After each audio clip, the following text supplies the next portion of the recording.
Welcome back to LakePoint Sports, where it's PBR Showdown weekend at the Baseball Village. Here to bring you our game of the day. I'm Cory McCartney. We've got hitting the Audi Marietta Field here shortly for a matchup between Coastal Stars and Georgia Jackets.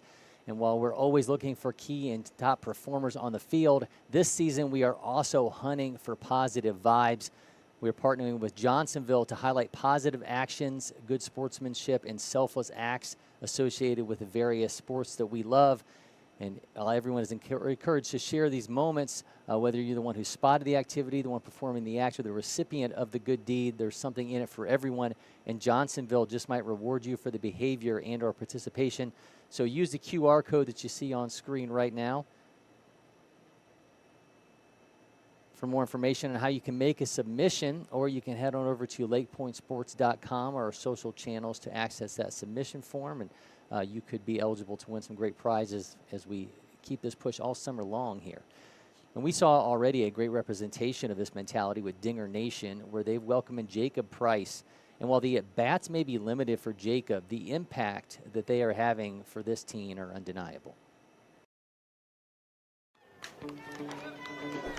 Sometimes one at-bat can mean everything.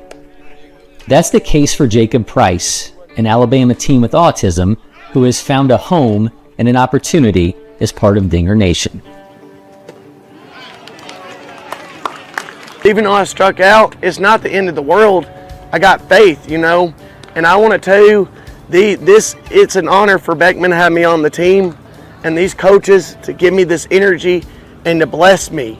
And the Lord found me a team. The Lord gave me the team. His dad reached out to us back at the end of last summer. Was wanting to be part of a team. Loves baseball. Sister's a college pitcher. We run a fall league. Got Jacob to be part of it. Came out in the fall league, got him some at bats, and actually smoked one hopped the fence. And I couldn't tell you, the whole crowd just erupted from it. And it brought a different energy to everybody who was playing. So it was kind of infectious. He puts baseball into a little bit different perspective for everybody. And you know, baseball's a fun game, and he kind of helps us remember that, hey, let's have fun when we're out here. Having Jacob, he's always a great time. Always let you know that God's got your back.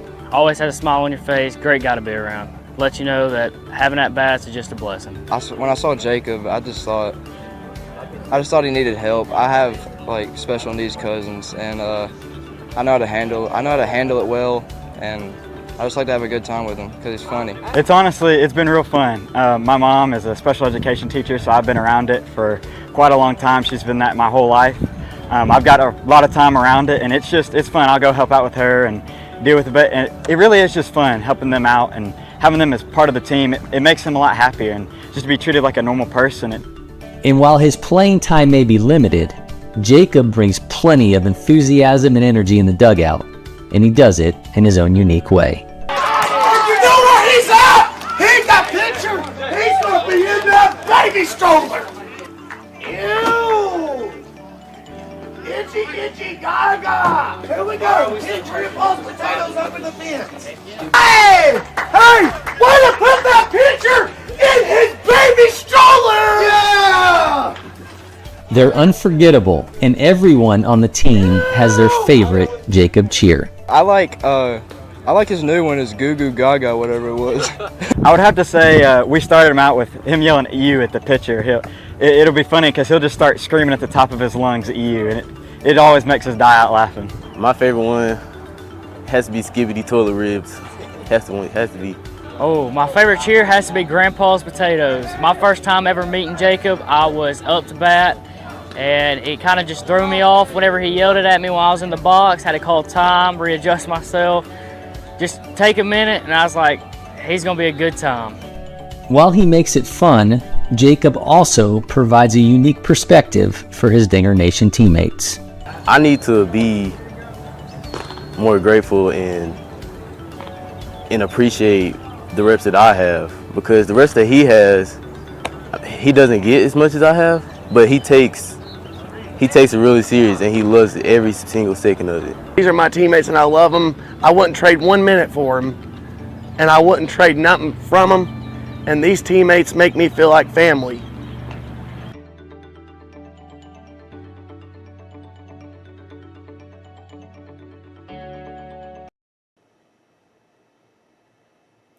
Just a fantastic story there from Dinger Nation, and if you have a similar feel-good story, make sure you let us know. Now, the actual gameplay is only part of what goes on here at the Baseball Village, and our own Simone Stanley put the spotlight on the Prep Baseball Clubhouse store.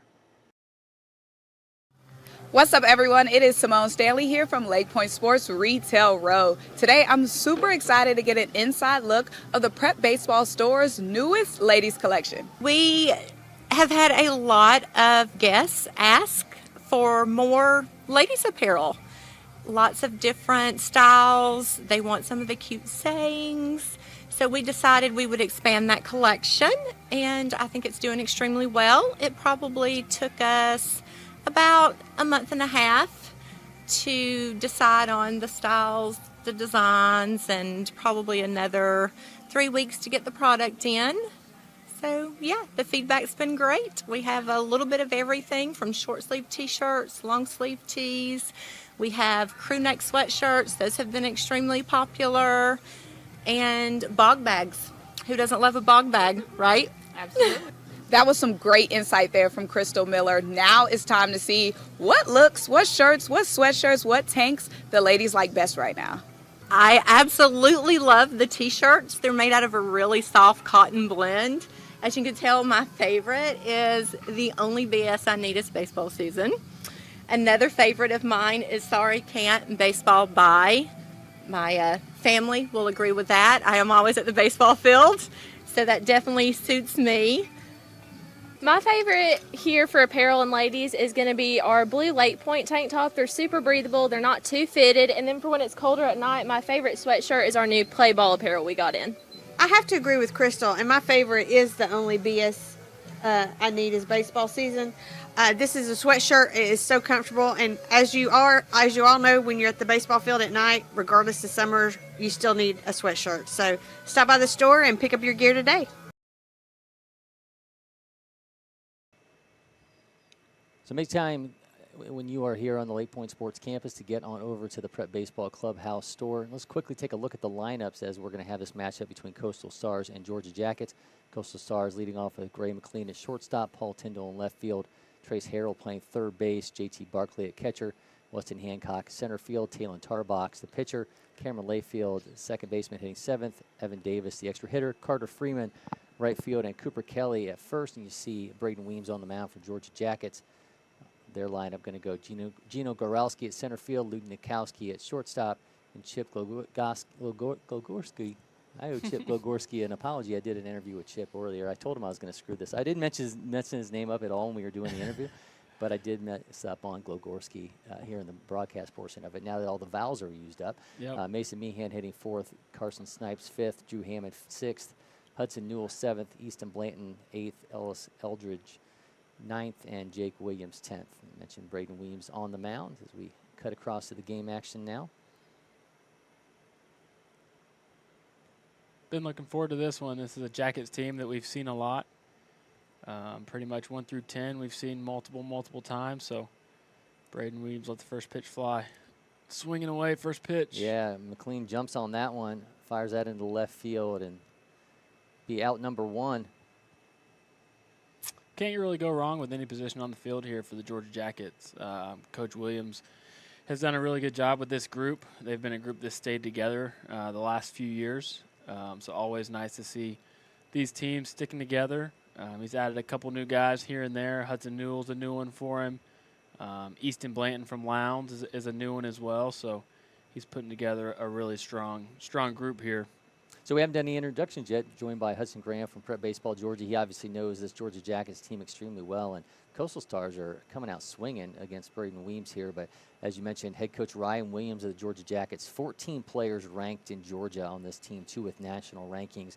And Gino Goralski, number 70 outfielder, number 364 overall in the class, and Luke Nikowski, if you recognize that last name, is Dad CJ, now in his first year as part of the Braves broadcast crew, a longtime Major League player, and he's number 83 shortstop in the nation, number 356 overall. The lone committed player is the one on the mound right now, Braden Weems, Jacksonville State commit. Yeah, that's been recent for Braden. Braden's thrown really well over the last couple summers. You know, projectable lefty. Velo keeps ticking up a little bit. Always throws strikes. Coach Williams always likes throwing him in the big pressure games, so he does a really good job, especially with wood bats over the summer. He collects a lot of outs, so good to see that. And then over on the Coastal Stars side, Coach Trent Jones over there does a really good job with his players as we get a 1-2-3 inning there from Weems. He does a really good job as well. They stay together a lot. He does a really good job with his teams. We always like seeing some of their guys pop up. Tyrese Robinson's over on field 12, an uncommitted junior for him, and JT Barkley on this team. But yeah, they do a really good job as well. So two really good travel ball coaches going up against each other in this game. All right, we're going to get our first look at that Coastal Stars lineup when we come back. You're watching the PBR Showdown.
Freaking interns logging into like my back end.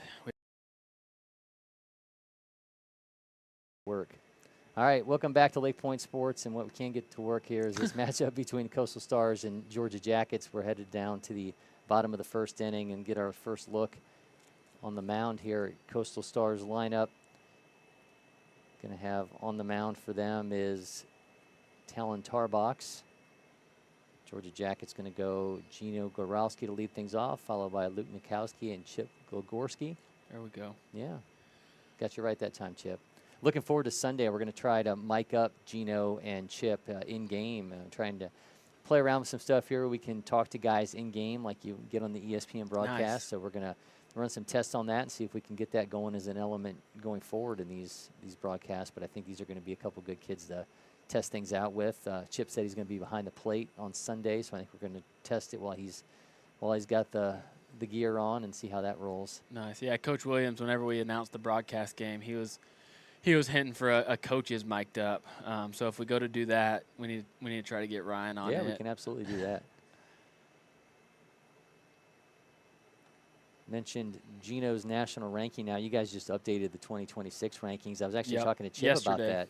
Chip now 21st in the class, and he was really excited about that. He said you let him know in advance, and I'm sure Gino was pretty excited about his new placement in the rankings as well. Definitely. Yeah, these two, it's been one of those things to where we've seen them for the last couple of years, and then they hit this sophomore year of high school, and they just produced. Gino was like pretty much 500 all year long batting average from him, and a lot of doubles, a lot of extra base hits.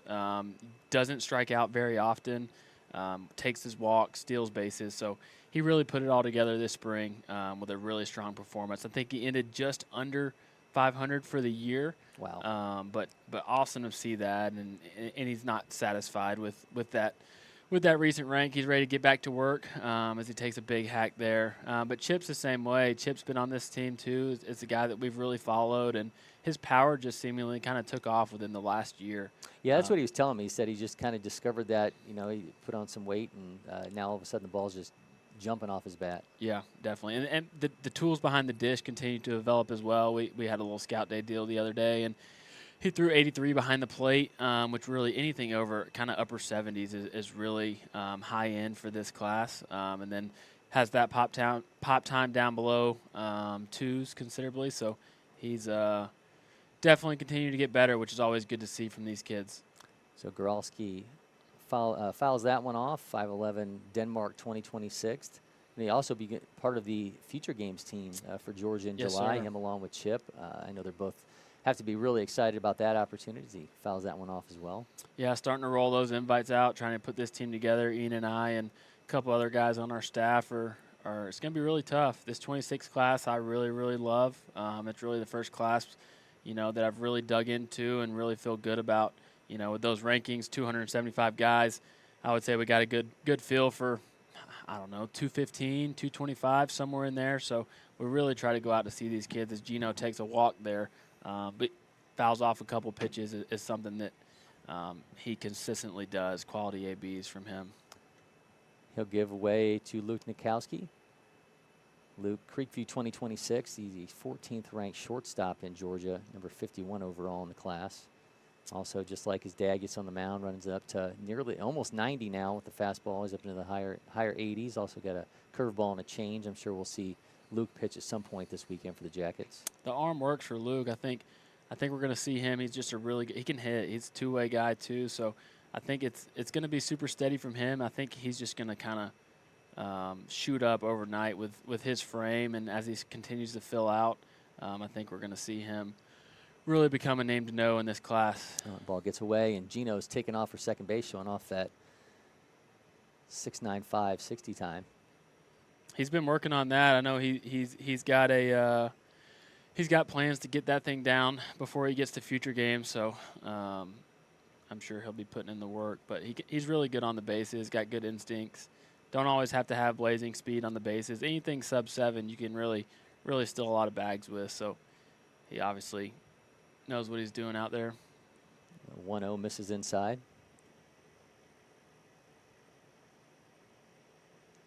Tar Box, as I mentioned on the mound, Lanier County 2026, 6-foot, 170-pounder. Just one ranked player in Georgia on this Coastal Stars team, and that's J.T. Barkley, the number 33 catcher in the class. Another miss. But they have 5 members of Lowndes' team that just won the 7A state championship on this Coastal Stars squad. So these guys obviously know how to win. Definitely. And Lowndes, too, they're top-end heavy with their seniors. So I don't know a ton of their young guys. I know Easton Blanton over on the Jackets. He's a sophomore for them. And then Lane Pridgeon's one that I know. He's a sophomore as well. So definitely want to be sure to check these guys out to see what they got coming up in the next few years. Yeah, you mentioned Easton Blanton. So he's got 5 of his teammates. Luke Nikowski fires that one into right field for a base hit. Gino's on his way home. The throw is going to be wide on his way into second base. And Nikowski with an RBI, and Georgia Jackets have a 1-0 lead here in the bottom of the first. Really tough pitch there for Luke. Got it on the hands, but able to get the barrel out to shoot it in the 4-hole. Yeah, I mentioned all the Lowndes players. So Easton Blanton, as you said, from Georgia Jackets. The Coastal Stars have Carter Freeman, Weston Hancock, Trace Harrell, Tyler Parker, and Paul Tyndall. So a lot of familiar faces on the opposing side for Easton Blanton as he takes on the Coastal Stars here this afternoon. This afternoon, it's still mid-morning. We're jumping on things this weekend here with a really great matchup in the PBR Showdown, and we're just getting bigger and bigger. Obviously, next weekend is going to be National Program Invitational, and just the amount, the players that we have coming in. Keon Johnson, the #1 player in 2026, is going to be across campus this weekend. All 3 of his pool play games are going to be here at LakePoint Sports. So if you're able to get out here, going to be some really high-level players across campus. Yeah, we're about to enter into the gauntlet, as we like to call it, with top prospect games coming up on Tuesday and Wednesday, and then straight into MPI Thursday, and then finish out upper-class top prospect games on the 11th right after MPI finishes. So really exciting time for us, a lot going on. We get a lot of people in the company that come down for MPI. Sean Duncan, our president, will be coming down, along with Shooter Hunt, our national scouting director. So always good to see those guys and getting ready to go for what could be probably the best event in the country. So here is Chip Logorski, 5'11", 190-pounder, King Ridge Christian, second-ranked catcher in Georgia, number 21 overall in the class. As we mentioned, that pop time, he's got down to 189, and he told me it's just to this point, it's like, just the little things, like how much quicker can you get on the transition. It's just, once you get to a certain threshold, I don't know how much faster you can get. It's just more about consistency. As he fires that one into left field, and that one is going to be foul ball. Looked like Chip got a hold of that one, and that 100-mile-an-hour exit velo almost put on full display there. He can get up to that up and in. He likes that pitch up in the zone. Ian saw him hit one at Kings Ridge a probably a good 400 feet on a fastball up that he got the hands to. So he does a really good job hitting the fastball up. Don't really see it giving him that much trouble a lot. A lot of guys, get that, kind of find that hole and get that swing and miss on the fastball up. But Chip really likes it, especially when there's a little bit of velo on it. He can really get the barrel to it and do some damage. He's got an 0-2 count here. He gets that bat speed up in around the 72, 73 range. And prep baseball has been doing that for a while with the blast motion stuff. That just kind of got entered into the equation at the major league level. So I was talking to Chip about what it's like now to take your numbers and then go look on StatCast and kind of see where do you kind of match up against guys at the major league level. So really cool thing for them. Joe Torville, the guy with Blast, he's been pumping out a lot of articles, giving people the knowledge of what the numbers mean and how they come into play at the MLB level and then even at the high school level. So it's something that we're at the forefront of with prep baseball with our tech partners. So it's really cool to see as Chip puts that one in the right field gap. Yeah, Glogorski on the run. Heading on to, he's going to pull up at first. Another run scores, though, as Nikowski crosses home. So 2-0 is the lead for Georgia Jackets here in the bottom of the first inning as Chip Glogorski comes through with an RBI single. And that's something, too, that Chip, I think, is taking his game to the next level. Is you saw that pitch was up, kind of up and on the outer half. I think Chip a year ago would have probably tried to pull that ball to left field. But the power that he has now, he can put balls out to right center. He's got that, gap-to-gap power to go backside. So really good piece of hitting there from him, and that's something that's really going to come into play when we start to see these arms at future games. Not trying to do too much, but when you do get that pitch that he likes, do some damage on it. Courtesy runner on the run, and they get him trying to steal second base, so that's going to be the first out for Georgia Jackets. I got Mason Meehan as the big bats continue for the Jackets here. Meehan, another highly ranked catcher, number 4 in Georgia. This class, number 53 overall. Yep, glad to see him back. He had a little wrist deal that was kind of lingering throughout the spring season and actually ended up getting that fixed up. So he's back in action. He'll be at Top Prospect Games on Tuesday. So excited to see him. He's definitely one of the guys that we'd like to follow. I hated to see him go out with West as they made a little run in the playoffs. I'm sure he was bummed to miss. 2 years removed from a junior Future Games appearance. But you mentioned he's going to be at Top Prospect Games this next week. It was a Georgia preseason All-State back in January. So this is a guy that makes a lot of run here with the prep baseball side of things. And talking about pop times, we mentioned how impressive Glogorski's is. Meehan's down to 1.88 is the low on him. So that's just, that's JT Realmuto. Yeah, he stuff. can move back there. I think his is all in his athleticism. He can really get out of the squat. Accurate throws is his big thing. Arm strength, it's still in the upper 70s, I believe, but, puts it on the bag. Good AB there, takes the walk. All right, so Tarbox allows a 1-out walk to Mason Meehan, and now we're going to see Carson Snipes, the left fielder. Tarbox all around the zone. He's just missing a little bit down. Carson Snipes coming up, had a really good year at Marietta. Got to see him quite a few times. Georgia Dugout Club, I believe they were in both weekends. So he kind of led that offense for them. I know Coach Williams was excited to get him this summer as he's been a guy on the team the last couple of years, but really had a breakout spring at Marietta. So we've got a 2-0 lead for Georgia Jackets here in the bottom of the first inning. 1 out. Carson Snipes up at the bat, as Hudson mentioned. Marietta 2026, the 33rd ranked outfielder in Georgia in the class, number 123 overall in that deep 2026 class. Yeah, Shooter, our national director, we kind of coordinate with him on the Georgia rankings and the national rankings, and he the guys just keep coming into this class. He shot an email out last night that he was going to push back national a little bit just because he had to double back with so many of us checking on guys as that ball gets away. Mason's going to get over to second base. It's on his way into third. That ball really got back into the corner. And number third, that ball is getting away. They're able to pull it down. So Meehan's going to be standing at third. And a little tricky situation when that ball gets too far down the lines there. I mean, there's a lot of little nooks and crannies where balls can go. It goes too far down, and we have openings there in the back corners, and then there's just all kinds of trouble. But as I was saying, that this 2026 class, not even in Georgia, just everywhere, it's really, really deep. So Shooter, I can only imagine his job of covering every every player in the country, trying to get these national rankings in order. So I play a small part in that, trying to get these Georgia guys in order and trying to get as many guys in as I can. I send him a list of, 50 or so guys, and he kind of cuts it off and gets those guys in national. But I'm always pushing for the Georgia guys, trying to give them the much exposure as we can. Well, it's interesting, too, because you think about this group. This was the ones where it would have been their Cooperstown year, with the one that was affected by COVID. Yep. So it's interesting that group is so deep, just because you would think they were the first ones to really have a key year, a key summer of travel baseball interrupted for them. Yeah, and I think a lot of these kids were, if the new rule didn't get put into place, these guys, they were going to be, a lot of these guys were going to have to start committing soon, because the Power 5 programs, they were really on 26s when that new rule came into effect. So I think it's taken a lot of pressure off them. Guys like Gino, guys like Chip.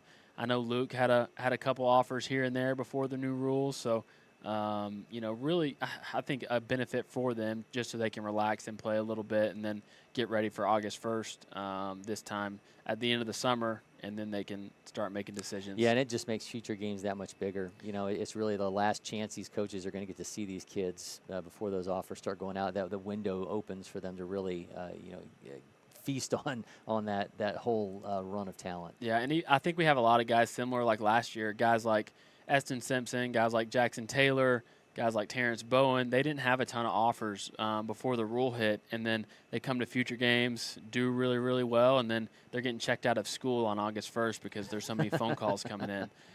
So that's really what I like. I like finding these kids that not necessarily stand out right away, but when we get them in front of the coaches, they're really impressed with them. We've got Drew Harmon, another 2026, this one from Sequoia at the plate now. He keeps getting bigger. He's got a real shot on the mound to be a really strong right-handed arm in the class. Obviously still hitting a little bit, guy for Sequoia. So he's one that it definitely has a chance to keep climbing up the ranks as a right-handed pitcher in this 26 class. Right on the cusp of 90 with his fastball. Also has a curveball, slider, and change when he is on the mound, but see him at the plate right now. Yeah, he came to the Kennesaw State fall campus tour we did in the fall and looked really, really strong there. So I'll actually probably go over to Georgia Highlands to see him throw tomorrow. We didn't get to really see him a ton this spring, so want to check in on him before MPI rolls around.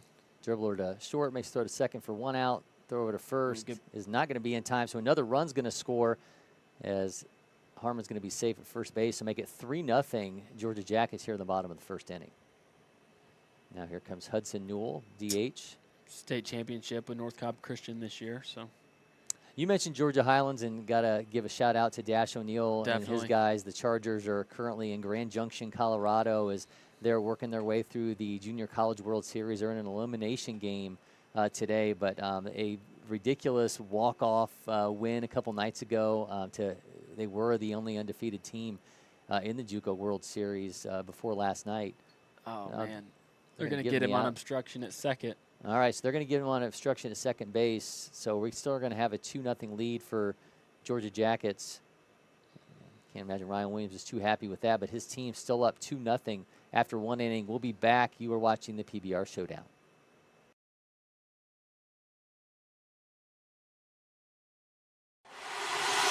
Next. Next.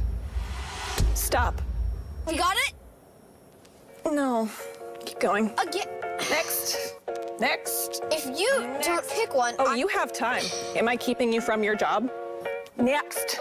I don't even know where I am anymore. Stop. Do we finally have it? Let's go back to the beginning. Are you Your joking? electric future customized. The fully electric Audi Q4 e-tron.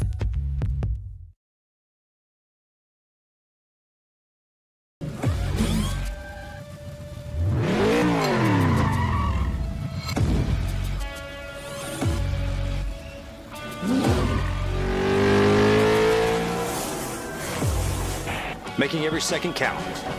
That is how I live.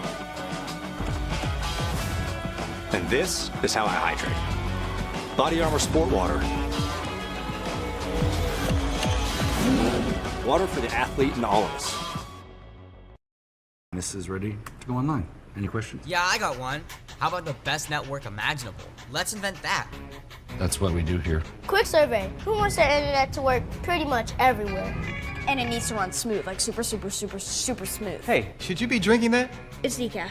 Because we're busy women. We don't have time for lag or buffering. Who doesn't want internet that helps AI do your homework even faster? Come again? Sorry, what was that? Introducing the next generation 10G network, only from Xfinity. The future starts now. Welcome back to LakePoint Sports. You're watching the PBR Showdown, Coastal Stars against Georgia Jackets in the 16U action from Audi Marietta Field. Cory McCartney along with Prep Baseball Georgia's Hudson Graham. 2-0 lead for Georgia Jackets. JT Barkley at the plate as he fires that one. That's going to be Terrell. No, he's going to haul that in for the first out. So Barkley going to be followed by Weston Hancock and pitcher Talon Tarbox.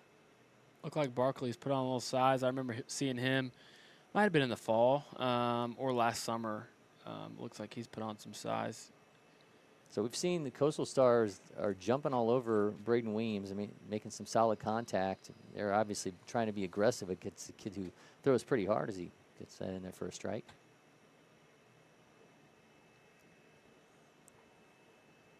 As a lefty myself, I always like seeing guys coming out swinging, especially with Braden. He likes living low in the zone, you know, and guys that obviously living in the low 80s.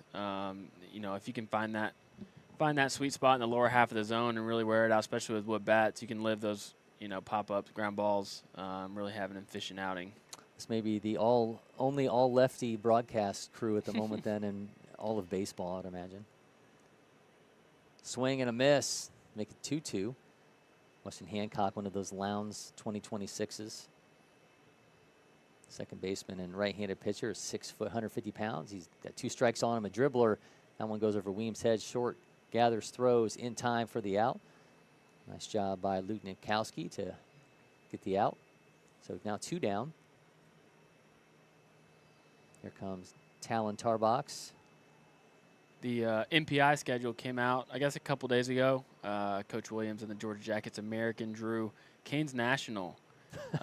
So there you go. That'd be a good matchup. Yeah, that's what I told him. I mean, I was like, you know that you're playing the best. The coaches are going to be around. You got good players. So I think they can. I think it'll be a game with him. I think he knows who's going to throw. I think this lineup can hit velo. I think that, you know, Chip's a guy that likes velo. Gino's a guy that likes velo. You know, Hudson Newell has seen his share of velo. So I think the lineup, you know, should be able to hang. We'll see what Canes National throws at them. It'd be funny if we saw Diego Becerra hop up on the mound. He was a former Jackets American kid that's over at Canes National now. So I'm sure that dugout would be electric if Diego hops up on the mound. Well, we've yet to set our game of the week for next weekend, but I think that's got to be in the running as we would have 2 premier programs going at it. And as you mentioned, there's going to be a lot of eyeballs on that matchup for sure, but there's going to be a lot of eyeballs on a ton of the matchups in the NPI because you pretty much any field you pick, you're going to find some high-level players and high-level teams everywhere. Yeah, if you're in NPI, you know, I think that's saying something regardless of the schedule that you get. There's really no slouch, definitely no slouch pool, but for the most part, it's talent through and through as Braden gives up his first walk there. But no, super exciting event. We'll have every field covered 24/7. Shooter will be running around. We'll actually have our new DJ, last name's blanking on me, but old scouting director for the Marlins that Prep Baseball just hired. Yeah, him and Shooter are doing the War Room, which is a really great yeah, podcast. so he'll be here. Opportunity to check that out. He'll be here. That'll be good. He's excited to watch some you know, Prep Baseball. Obviously being in the scouting department for the Marlins for a long time, he's always chasing college guys for the most part, so he's excited to get back down here and cover some high school ball. It's Cameron Layfield from Sandy Creek at the plate right now, 2026. Shortstop, second baseman. Dribbler, short, Nikowski gathers, flips to second for the third out. Georgia Jackets, they're still up 2-0. You're watching the PBR Showdown. We'll be back shortly.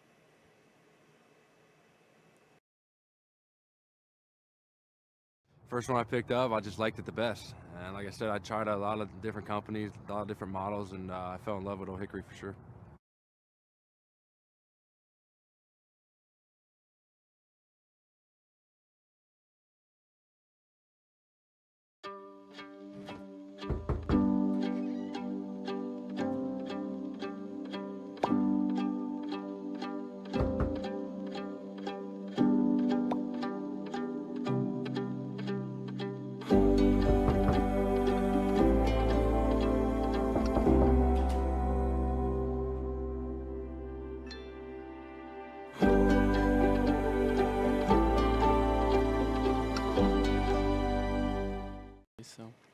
guess that's why Mason's playing third. I guess Hudson usually plays third. We are back here at LakePoint Sports, PBR Showdown, our game of the day from the Audi Marietta Field. Coastal Stars against Georgia Jackets. Cory McCartney joined by Prep Baseball Georgia's Hudson Graham. 2-0 is the Georgia Jackets lead. Hudson Newell going to continue his at-bat. Got interrupted the last time around as thought Georgia Jackets had scored a third run, but interference call at second base ends up bringing that inning to an end. So now we'll get to see Newell, the 2026 out of Hillgrove, at the plate. 5'9", 175-pounder, catcher, third baseman. Junior Feature Games 2021, as you had mentioned, Hudson, during the break. A lot of those kids, we mentioned these Georgia Jackets kids. There's so many of them that are ranked within the state, but a lot of them have made appearances across the Junior Feature Games teams, and we're going to have a couple of them on the Feature Games as well. So these guys are really feasting and taking advantage of the opportunities to kind of be in the prep baseball spotlight on these events. Definitely. It's always good to see. We get in with the Junior Future Games really is the first kind of marquee event that we host. And then after that, I think it just, we take pride in the way we run our events, how we treat the players at our events. So as he gets a hold of that one. Newell absolutely has a rocket. He's on the run, headed to second base. Leadoff double by Hudson Newell. Man, he must have saw something when he was waiting for that last at bat to get started, because the first pitch, he absolutely hammers it into left field for a leadoff double for Georgia Jackets, and they're back in business. Just a nice piece of hitting there by Hudson Newell. So Newell going to give way to Easton Blanton, extra hitter. Easton came up for the preseason All-State, so whenever Coach Williams said he was one of their new additions, I was excited to get to see him more. Obviously, they play with us a lot, so he's also a arm on the mound, mid to upper 80s. Obviously, you see the size there, so Coach Page at Lowndes probably has a lot to look forward to with him. 1-0 is the count to Blanton. 6'3", 195 pounds. Looks like he's got some room to fill out that frame.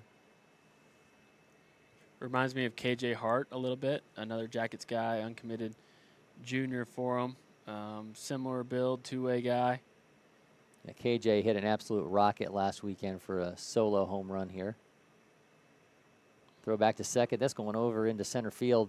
Newell's going to stay put, though, as that got away from the center fielder momentarily. Ran it up to 94 on the mound as well. He was a future gamer for us that I was bringing to throw to get a couple innings in, and then he ended up sliding in and hitting some BP during the workout day. I think he hit 5 or 6 out. Just shows his power he's got there. But yeah, massive frame from KJ Hart. Tarbox misses.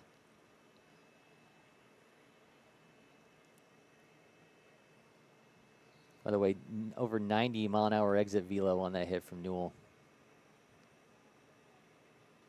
Shoots that one back foul. Blanton going to be followed by Ellis Aldridge, and then Jake Williams, the number 10 hitter.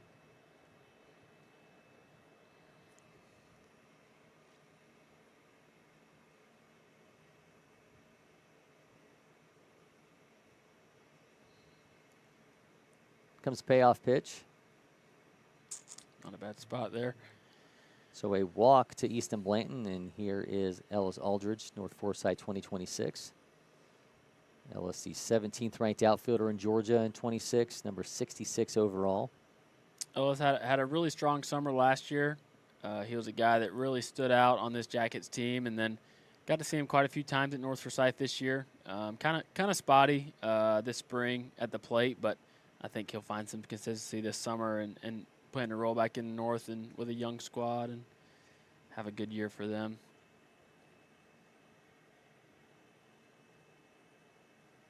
Go out and have a talk here with Tarbox. Got 2 on and nobody out here in the bottom of the second. Georgia Jackets already with a 2-0 lead. We'll also be joined along the way by Avery Hunt and Ian Smith. We see both of them in the background, kind of walking around, milling around the baseball village here. Yeah, I think Ian was running around a little bit. I think Noah Allen was throwing over on the other side. Future gamer for us, so for USA Scouts. So I think he was running over to check them out and then coming back over here to the Jackets game. And then Yeah, get in the booth. Noah part of that North Oconee team that went on another run this just completed high school season. First team all-region, I believe, from him. So sky's the limit for him. I mean, we've seen him up to 96 at times, but it's finding the zone. I think he did a lot better job at that this spring. So really look for him to really hone that velo in, low 90s. I think it's kind of his sweet spot right now. So should be a good summer for him. Tarbox goes back to second. That's nearly over top the second baseman's head and into the outfield. Talked about Georgia Highlands. That Reinhardt was over in the NAI World Series as well in Idaho. I think they got beat by Tennessee Wesleyan last night in extra innings, but all the Georgia programs representing. Yeah, Georgia Highlands gets their own field. They stop practicing here at LakePoint Sports, and all of a sudden they're world beaters. Dash, he deserves it, man. He's been working really hard with those guys. I know you've seen a lot with some of the behind-the-scenes stuff that you do with them, but ever since he's came in, he's bringing in the right guys. You know, he's taking his transfers when he gets them, but I think he's also doing a good job in making sure they're guys that are going to mesh with these younger kids that they have that are 2-year guys for him. So I think they've really been working hard over there. Assistant Dalton Cash is one that I know pretty well, so I know they were excited to get out there in Grand Junction. It's a really good bunt here. Looks like he's great snag job. it. Gets by it. Yeah, gets in safe as the first baseman reaches over but misses. Nice job on the bunt there by Ellis Aldridge. It's going to give way to Jake Williams with the bases loaded. Probably had to pick that one up. I think it was just going to roll right into the Yeah, bag. I think he hesitated, just wondering if it was ultimately going to go foul. It didn't, and Aldridge just blew past him. It's good to see Aldridge doing stuff like that. That's the type of thing that can get those hits rolling, break up a little slump if he's in one. I know he's had a little bit of a slow start to the summer, but. So here's Jake Williams, East Forsyth 2026. Gets that one through the gap. Short gathers, able to make the play in the grass, but run's going to score as Jake Williams finds himself at first base with an RBI single. Shows some nice range there at short, but unable to make the play as he gloves it. So now 3-0 lead for Georgia Jackets. They met with Georgia Highlands. You already got Matthew Sharman having won a state championship for Etowah.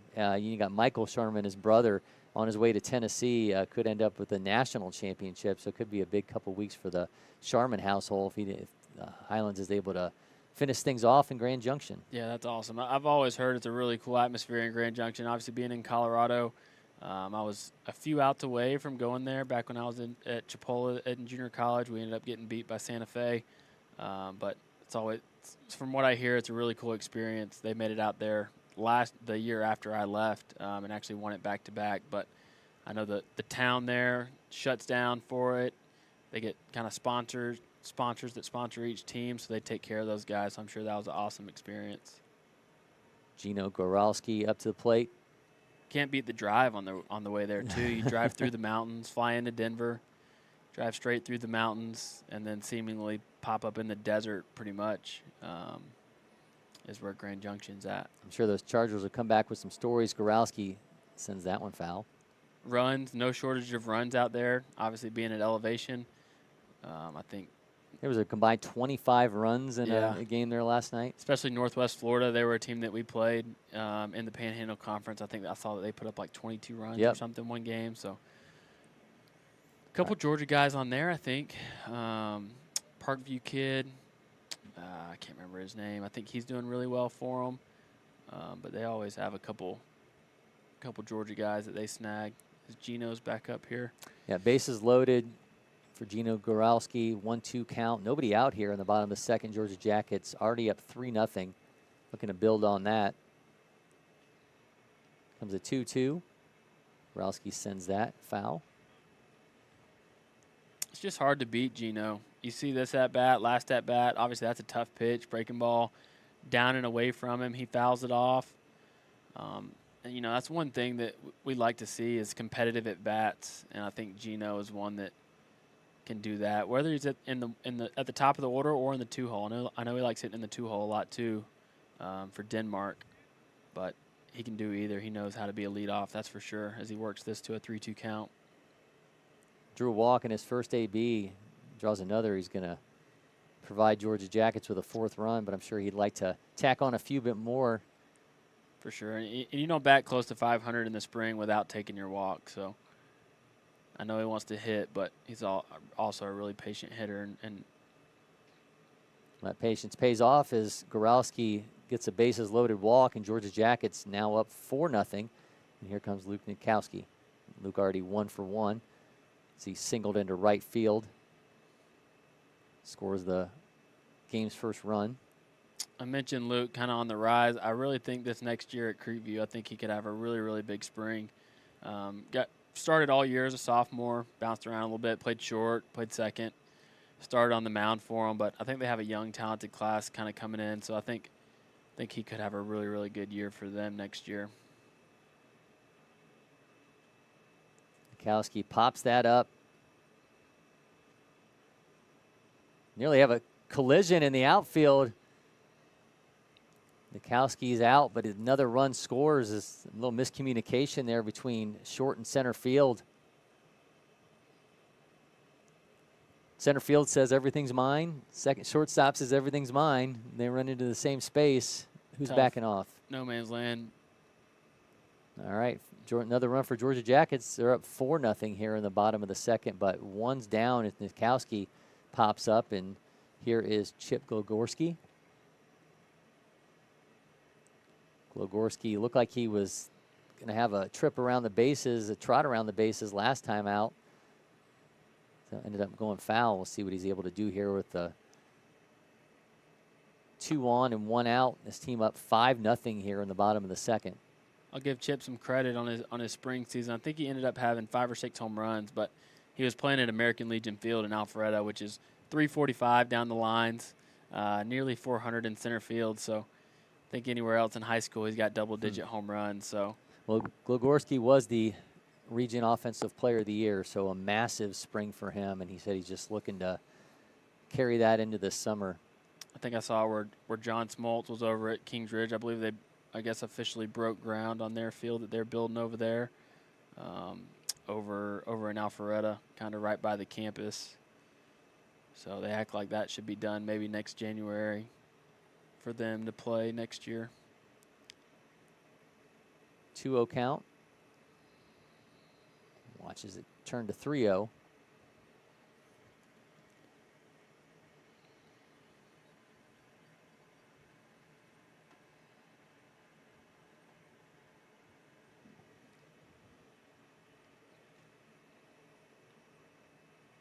Someone's stepping out. All right.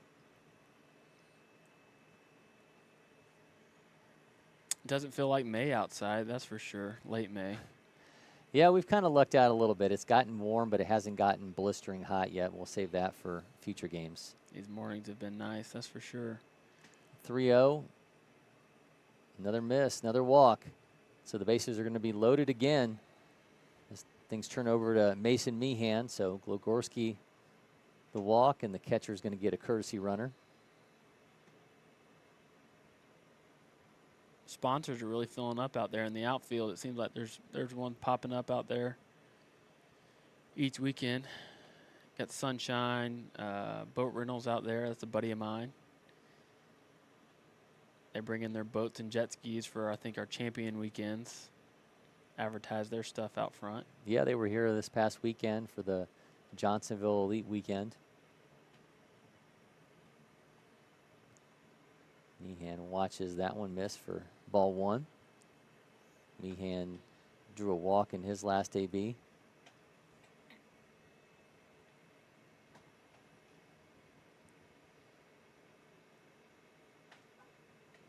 So that one past the shortstop. No, he gathers, throws to third. No, he's going to keep the ball. And Georgia Jackets are going to get another run. Make it 6-0 as Meehan comes through with an RBI. I think was that Gino over there? That was a good job by him. He was kind of making his turn to head towards home, but Coach Williams was able to let him know to get down, that ball got to the third, or shortstop got to the ball, coming for the force out at third base. Got Sean Moore running at second base. Really funny kid. He was on the Junior Future Games. Carson Snipes. I think if you would ask Coach Williams, Sean is the glue of the team. Big team guy. Everybody likes him on the team. Really funny kid. Can play a little bit. North Forsyth 2026. Nice hit just up the middle. That one's on the roll. Uh-oh. Snipes One is going run to get scores. going here. Second run scores. Here comes 3. Carson Snipes on his way into third. A 3-run triple for Carson Snipes, and Georgia Jackets running away with this one in the bottom of the second as Snipes goes down to the celebration. Just fires that one back up the middle, and it was off to the races.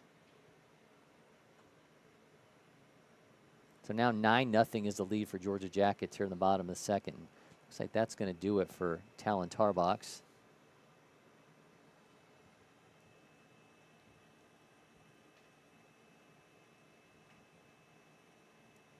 Tarbox 1 1/3, 7 hits, 9 runs, all earned, no strikeouts, 6 walks over his 59 pitches.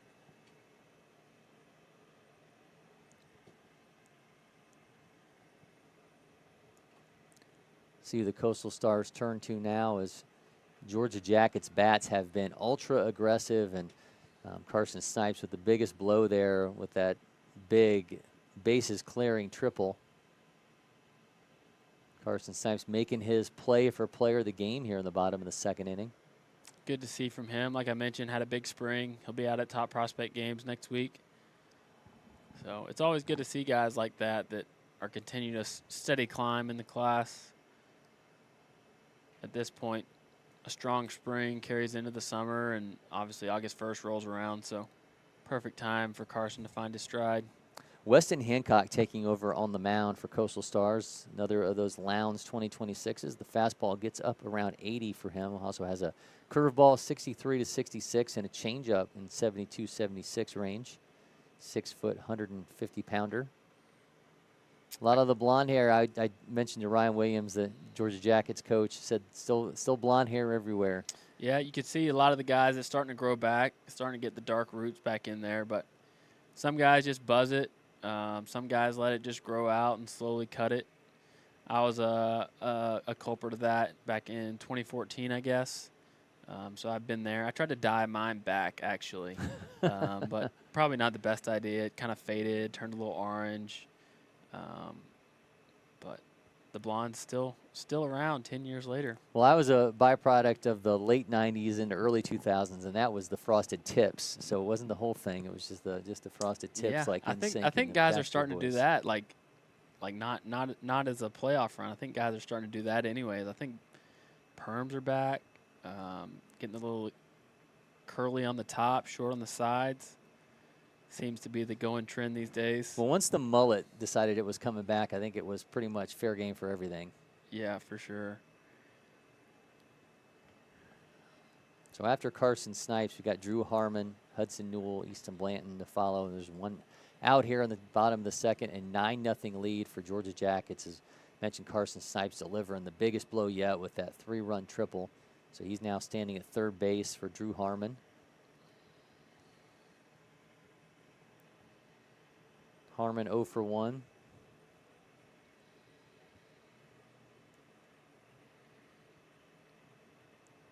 Got a lot of new teams here this weekend. I was excited to get the weekend rolling.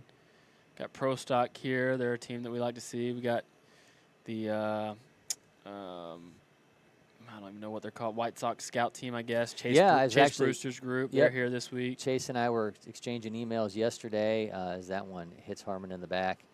They got some big-time players are going to be making the rounds for them over these next few days. And, Chase just rolls in with his collection of SEC commits, and they're ready to do some damage. So he's also got Mark Brissy is going to be pitching for them on Sunday, a prep baseball All-American and Arkansas commit. So I'm going to be excited to see Mark. One of the more interesting curveball grips that I've, and do pitch grips with guys.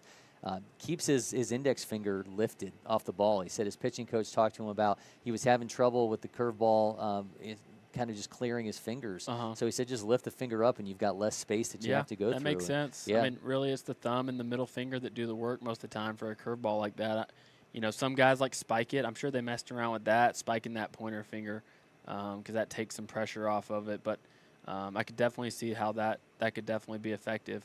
You better have a pretty strong grip though with those other couple Definitely. fingers if you're able to pull that off. I know, and especially the balls here, we don't always get to rub them up, obviously with no dirt, so could be hard to get a hold of at times. Swing and a miss. I was with Matt Perch before today's games, Yale commit for Outlaws. He's pitching, I believe, right now. Yep, I saw him over before I came in. We were talking about, Mizuno baseball is what prep baseball uses, and a lot of kids that one's skied. Shortstop able to camp underneath that and make the out. Snipe's going to stay at third base. This is the first time a lot of players even get to use Mizuno baseballs. They're not really common. I think we're the only people in North America that use them. Obviously, big in Japan, but I think we're I guess we are really the only people that, obviously the partnership with them and having them in North America. So cool there. I know Sean Duncan put a new signature on the new logo ball. But really high seams on those Mizuno balls, so I know the pitchers really like them. You're able to get obviously a lot more spin with a ball that you can get that much grip on, and the high seams that are that high are really great for the breaking stuff. Yeah, for sure. Perch, he was electric first couple innings. He was like 92, 93, sitting 92, 93, which he was a future games guy for us and quarterback at Dunwoody. So one of those guys that we knew would probably, when it all clicked, it could be really, really good. I know Shooter likes him. He saw some video of him last week. He was here as well. So good to see him. Velo keeps ticking up. Could be a really big arm in the 25 class. That one gets away from the third baseman. Here comes one more run. Throw to first going to be not in time. Taking off for third base. That ball gets away. So we're going to have him at the corners and a 10-0 lead for Georgia Jackets here in the bottom of the second. Yeah, talking to Matt Perch about just arm care when you're a guy who's a quarterback and a pitcher that throws as much as he does, and 11 strikeouts for him last weekend during the state games of Georgia. Seems like every time he takes the mound here at LakePoint Sports, it's like guaranteed double-digit strikeouts. But he said he feels like being a quarterback is actually the best thing for him because he doesn't throw the same way all year round, and it's almost as if he gets a bit of a break, even though he's still continuing to throw. Yeah, I could definitely see that. I know there's quite a few guys like that. Luke Burnett was at our event yesterday. Or 2 days ago, got him. But he's a quarterback too, pitcher as well. So I definitely see how that can go hand in hand. 10-0 lead for Georgia Jackets now. We're through 2 innings. This is the PBR Showdown. We'll be back shortly.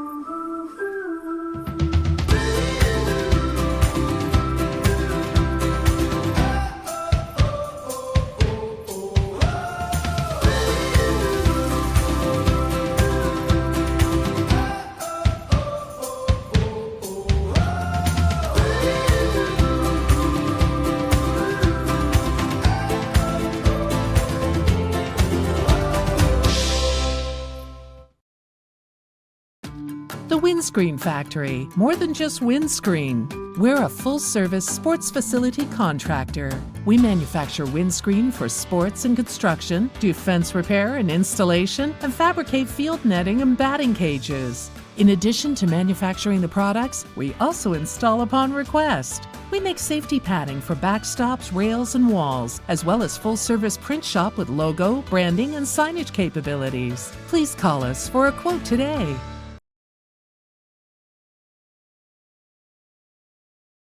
Sports onto the top of the third inning in our game of the day matchup between Georgia Jackets and Coastal Stars. Is kind of lost our feed there for a minute with the actual game.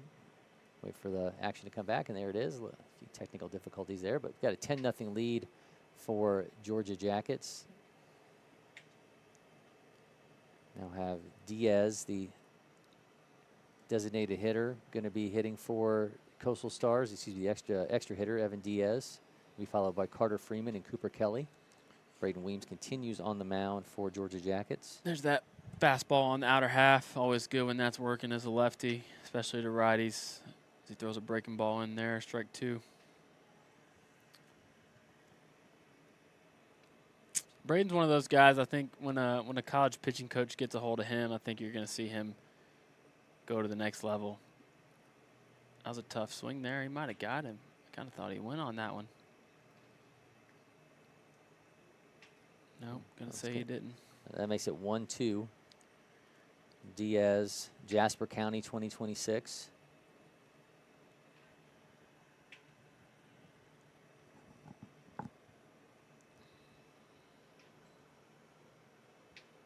This is high to make it 2-2.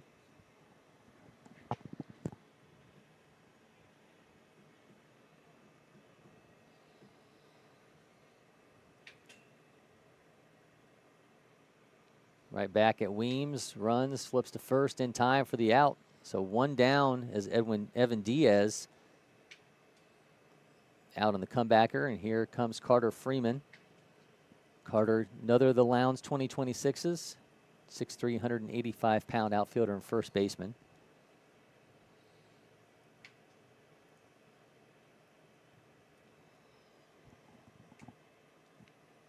Swing and a miss at 84 for strike one.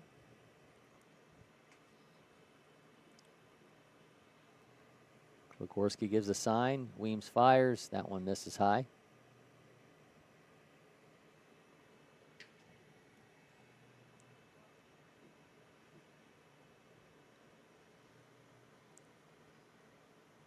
Dribbler to third, gathers, fires in time for the out. So now quickly 2 down. Mason looking good over there at third base. Haven't seen him play third a whole lot, but looks like Mason. He started out there. I don't know if he switched out, but usually behind the dish. Hudson Phillips, I mentioned, was out with a little injury he had. I think maybe dislocated finger or something. I think Coach Williams said, but Mason, versatile, athletic kid, can get it done over at third base as well. Cooper Kelly up to the plate now for Coastal Stars, North Cobb Christian 2026. Coastal Stars doing something I've never really seen before. Did you notice the social media handle on the back of the jersey where the name usually goes? I didn't realize that's what was there. I Yeah. guess I just assumed it was. I saw it last weekend. Huh. It's got the @ and then their social media's account. I think it's maybe X and Instagram on there, but obviously something different, something new. That's for the team, right?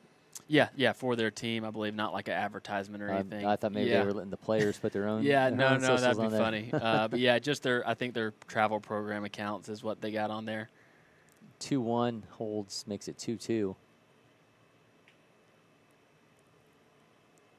Yeah, so no, excuse me, 3-1. This will be a good outing for Weems, especially with MPI coming up next weekend. I think if he fills up the zone like he is now, as he walks the guy there, but I think if he lives low in the zone at MPI, especially with wood bats, I think that, with the arm side run, a little sink he's got on his fastball, he could really get to a good team. A lot of time, a little low lefty can give a lot of these teams trouble, especially if he's in the zone with 3 pitches. So, well, he gives up a 2-out walk. Now we're going to see the top of the order and Gray McLean. That's something he definitely can't do against good teams. Walk the 9-hole or 10-hole and then get back to the top with 2 outs. I feel like that was the story of my college career. A walk and maybe a little error and then a home run. So, like getting ahead, but then I'd lose focus when you get 2 quick outs, and next thing you know, you give up a 3 spot. So, definitely been there. We'll see if he can buckle down and get this guy. Kowarski tries, but unable to get that on the outside. His umpire not in a gift-giving mood. But Georgia Jackets up 10-0. They have so far out-hit Coastal Stars 8-0.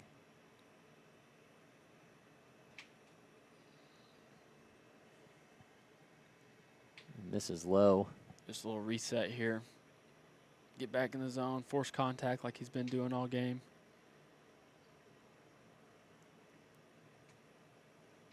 He does force contact as that one is down the line foul. Good toss from the umpire there. Our guy that runs the United Umpire group that's out here at LakePoint, he said he's never overthrown the pitcher on a throw back like that. And, I kind of messing with him, asking him why. It says because he's never done it. He just gives it back to the catcher. So it takes it out of play.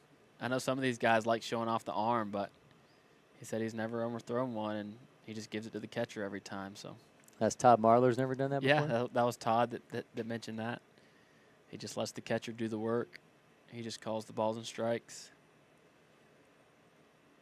It's a good pitch there. Gets him on the strikeout through 2 1/3. Georgia Jackets got a 10-0 lead. This is the PBR Showdown. We'll be back from LakePoint Sports.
The third inning here in our game of the day from the PBR Showdown. Coastal Stars and Georgia Jackets. Georgia Jackets with a 10-0 lead. Cory McCartney along with Prep Baseball Georgia's Hudson Graham. We're back to Jake Williams, the bottom of the order for Georgia Jackets, and we'll be right back in the top with Gino Gorowski.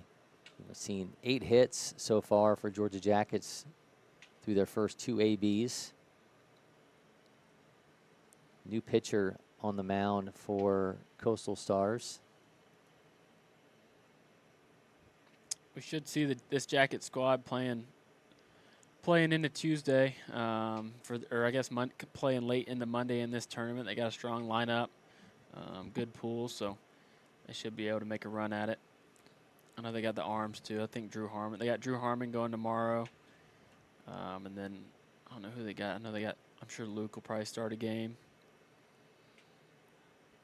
Evan Diaz is now on the mound for Coastal Stars, Jasper County.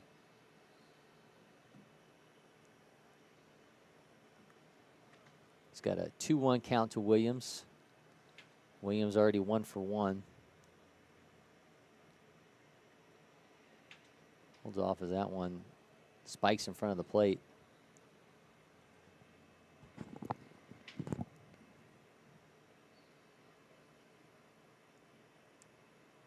Shakiness from our outfield cam. I didn't realize it was windy today, but it seems like it's always windy up here. Williams to third, throws. It's not going to be in time as Williams legs out an infield hit.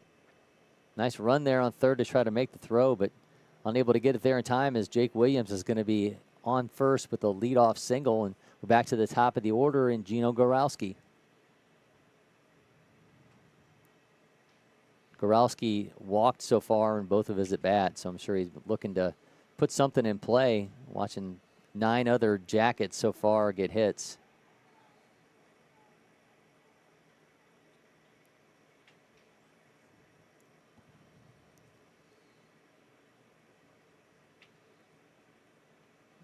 Bit of a rocket down the left field line. That's going to go foul. Just out in front there. He was all over that first pitch. He loves hitting first pitch. He's not going to chase out of the zone first pitch, but obviously that ball was over the plate, so tried to do some damage on it, just out in front a little bit.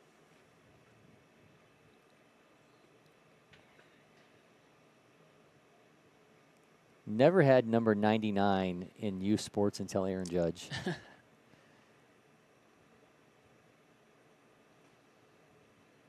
Gorowski watches that one miss. Yeah, I know there's still a few programs, I think, that just give kind of guys random numbers. Obviously, it looks like Coastal Stars probably get to pick their numbers for the most part, maybe. But I know 9th Inning Royals is one. You always get some, like, minor league numbers in there. I know they've kind of been known to do that for a long time. And Team Elite's another one. They kind of just throw the random numbers. Good swing there from Gino. Yeah, Gorowski shoots that one in the left field gap, and that's on the run, and so is Gorowski on his way into second base. Williams is trotting into home, and Gorowski tied up between second and third. That ball gets away from the third baseman. Gorowski dives to the bag, but they're going to get him for the out. A little bit too far in between second and third, was unable to make the adjustment and get back to the bag in time. So he ends up trying for third, and they end up nabbing him. But another run still scores for Georgia Jackets. Yeah, good play there. Got a tough relay you got to make there. Obviously, Gino being a little aggressive there, but I don't mind it. Tough pitch there, too. Really good job. I think it one-hopped the wall, it looked like. So, obviously, that power coming into play that Gino showed all spring at Denmark. Luke Nikowski, 1 for 2 on the day. That one goes wide. 11-0 now is the lead for Georgia Jackets. I always forget Luke hits left-handed. Obviously, his dad, CJ, being a left-handed pitcher. I always forget Luke hits left-handed. That's in for a strike. Used to see CJ quite a bit here. Luke also a basketball player, so we'd see CJ over at the Champion Center. Talked to him multiple times when we were both with Fox Sports, and he was covering the Texas Rangers, as that one's going to hit the second base. Nikowski's on the run, get the second out. We talked to him quite a bit when he was with the Rangers crew, and then, obviously he got to watch a championship and moves over to Atlanta, and now part of the Braves crew with Brandon Goggin. And, I watch pretty much every MLB crew. I got to say, I think the Braves have got something really special with Goggin and Nikowski. I think this is it almost feels like it's back in the day with, with Skip and Pete and those guys and Joe and Pete Van Wieren, and you just kind of have that different vibe to things. And I think it's just a really great combination the Braves have got going right now. Yeah, CJ, our vice president, Matt Yarber, he got to go play in Austin Riley's golf tournament, I believe, a couple weeks ago, and I guess Matt got paired up with CJ, and he called me. He was like, "Hey man, this CJ guy knows you." He's like, "Man, everybody knows you." So he always gives me a hard time about that. But I've known CJ. He kind of grew up, or I grew up over. We're kind of in the backyard of each other, and actually threw with him a little bit growing up. So great guy. I got to see him at some of the spring games this year. Obviously, he's all over the place with the Braves now. I know he was really excited to get back into Atlanta so he could watch Luke play a lot more. Glogorski fires that one. That's going to the wall. Chip Glogorski is going to be standing on second base with a 2-out double. And the hits just keep coming for Georgia Jackets. That ball kept carrying. It looked like Chip kind of got out on his front foot a little bit, but nearly one-hopped the wall as well as Chip and Gino.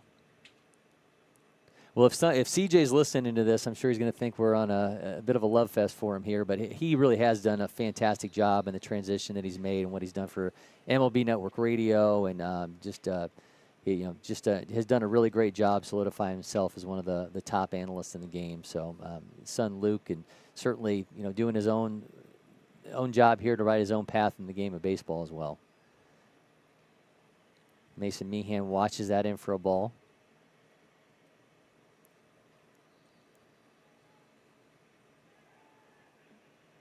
11-0 is the lead for Georgia Jackets. Chip Glogorski standing at second base after a 2-out double goes to the wall. They're going to let him run for himself now. Must be coming out of the game as a catcher, I would think, at this point. Unless he's just angling for some time out there on the base pass. You never know with Chip. I mean, he's still got his arm guard out there. He's a great kid, gamer, just wants to play the game, loves the game, wants to get better. Mason just misses that one. Gets out of the way of the first baseman, reaches over, able to make the out. We're through 3. 11-0 is the lead for Georgia Jackets. You're watching the PBR Showdown.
Jackets here in our game of the day from the PBR Showdown. Cory McCartney, Prep Baseball, Georgia's Hudson Graham with you.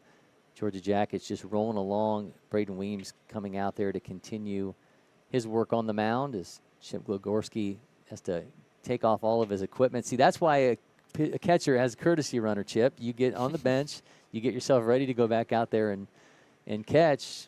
You're at second base, and you end up getting stranded out there. You got to go quickly to get back out there and get behind the plate. Yeah, Chip would do it. If you told Chip to go play shortstop, he'd go sprinting out there. If you told him to go to second base, he'd do the same. So he's a hard worker. Paul Tyndall going to lead things off for Coastal Stars, followed by Trace Harrell and JT Barkley. Coastal Stars still searching for their first hit here in the fourth inning. Braden Weems hasn't been overpowering, but he has kept Coastal Stars at bay as Georgia Jackets offense, meanwhile, has just run away with things. Glogorski with the throw down to second base. Absolute dart. Well, I guess it looks like if Braden gets 3 outs here, it looks like he'll finish things up. I'm gonna let Ian slide in so he can get a little TV time. Yeah, Hudson I'll go Graham, watch some games. Appreciate it, man. Great job as always. We'll see you soon. Here comes Ian Smith as we get a little bump and run here in the top of the fourth inning, and the slide in from Ian Smith. Oh, we're in here. How we doing, Ian? Oh, we're doing great, Cory. How are you, brother? Good, man. Braden Weems fires that in for a strike. So I saw you in the background over here on the North Quad checking out stuff. Got Matt Perch over there throwing for Outlaws. What else have you seen? I've been locked into this game for the first 2 innings this morning. I went over early this morning and started with the Georgia Sauce to see a few of their guys that I haven't got to see in a few months. Will Theory and Kenny Foudy hit a big bomb to left center field off the scoreboard as well. But this game right here, Brandon Weems has been really good, pitching to contact. He's got great defense behind him, and they've been really hitting so far today.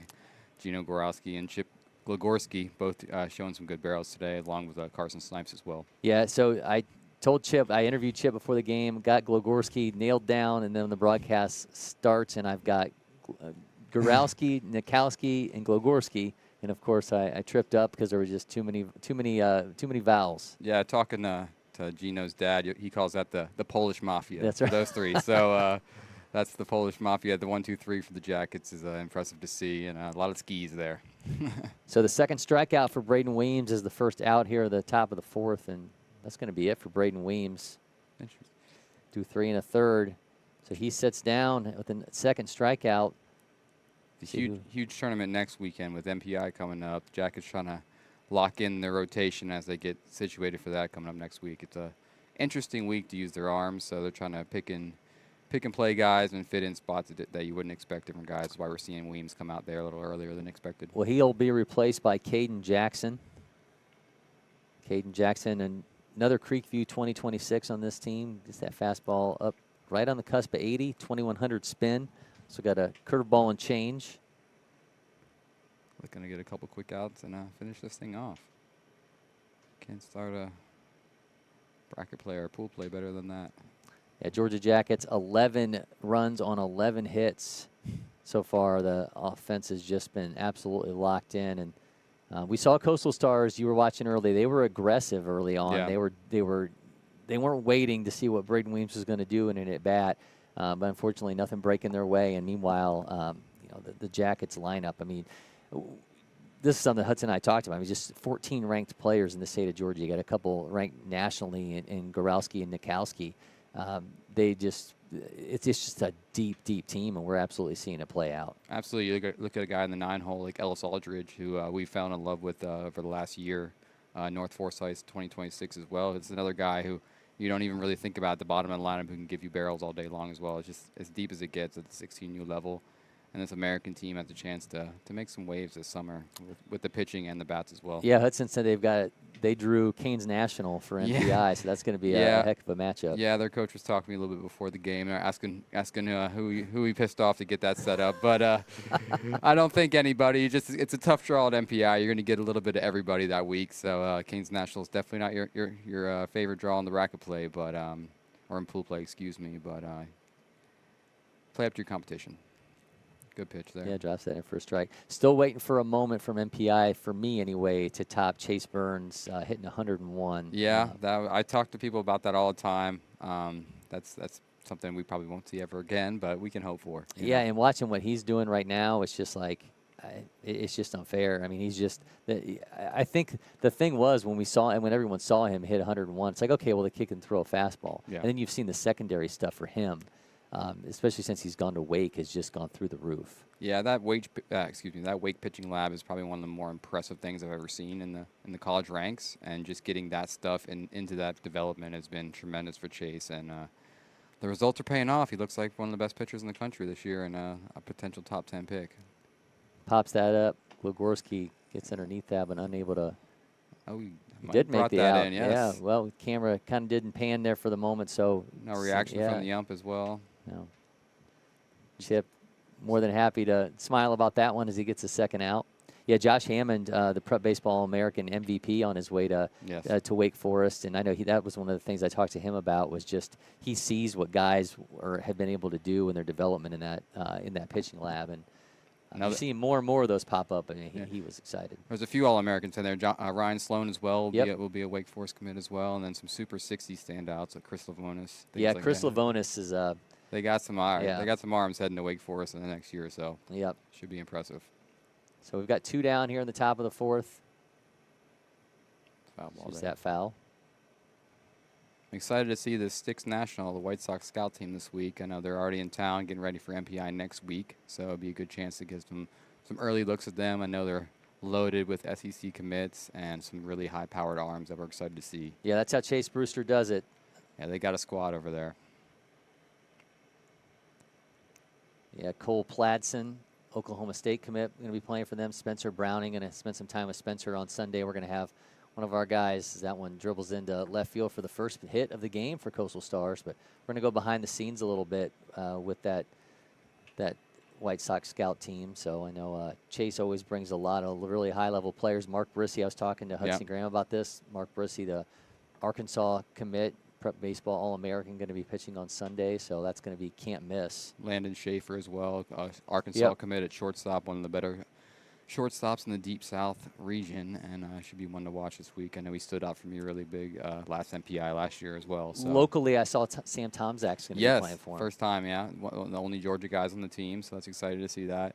Tomczak's a guy who really gives you a great defensive profile behind the plate, really a pitcher's friendly catcher right there. I didn't know he was allowed to do anything for anybody but Alatoona squads, because I see he always plays in the summer for the Alatoona team as well. So, yeah, well, it'd be good for Sam. Sam's the guy who we've had here so many different times for different things at LakePoint. It's going to be a good opportunity for him to really get to catch some high-level arms. Absolutely. 2-0 count. Fires that one back to Nikowski. Touches the bag. And that's going to be a ball game. 11-0 is the win for Georgia Jackets over Coastal Stars, making quick work of our game of the day here in the PBR Showdown. We'll be back shortly as we hand out Player of the Game.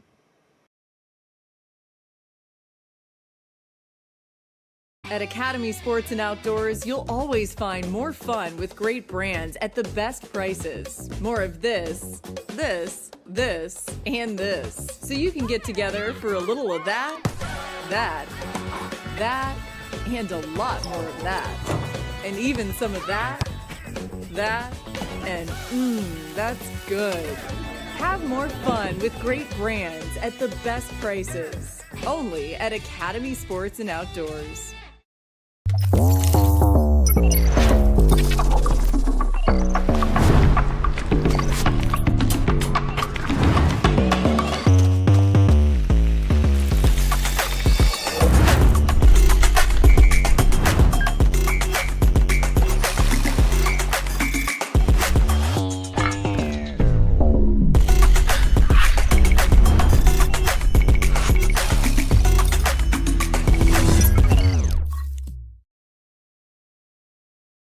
Welcome back to LakePoint Sports. You just saw our game of the day between Coastal Stars and Georgia Jackets from the PBR Showdown. 11-0 was the win for Georgia Jackets as they end up getting 11 runs on 11 hits in this one. Coastal Stars, meanwhile, just one hit as Braden Weems on the mound kept Coastal Stars at bay throughout much of this one. Cory McCartney along with Prep Baseball Georgia's Ian Smith. But Ian, when we're handing out player of the game, I mentioned 11 hits for the Georgia Jackets, but the big blow coming from Carson Snipes and the Marietta 2026, delivering a 3-run triple. I think a moment that separated him from the rest of the Jackets to get him player of the game. Yeah, he really showed a quick twitch trigger. Excuse me, that's hard to say fast there. Quick twitch trigger, and I shot the barrel through the zone with quickness, and I found a quick barrel to left center field to drive it all the way to the wall to score all three. 93.6 off the bat.